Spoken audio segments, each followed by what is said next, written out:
Let's take a moment to review your revised resume together. The initial resume provided a great foundation of information. And so, what we wanted to do with that is take what was already there, organize it using the chronological Indeed resume template, and also work with the language a little bit so that we could combine relevant information using quantitative and qualitative language.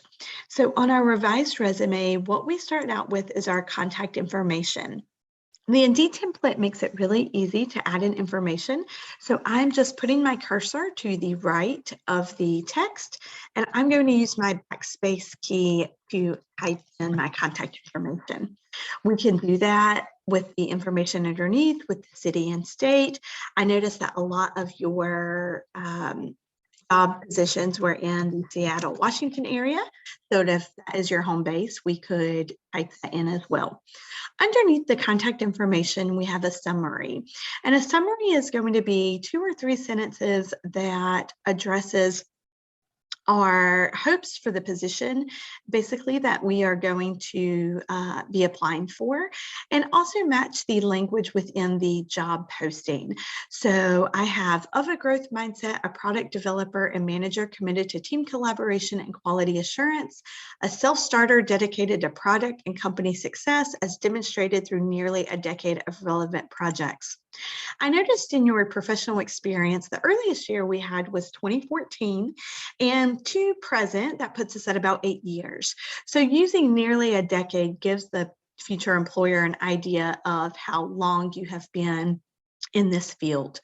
When we look at the professional experience, I noticed on the initial resume that Zillow had not been included, but it was mentioned on the questionnaire. So we went ahead and added Zillow under professional experience.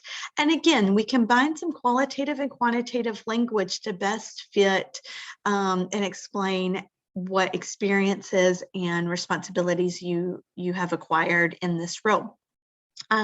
Again, we want to say, okay, how can we be the most concise and direct with our language?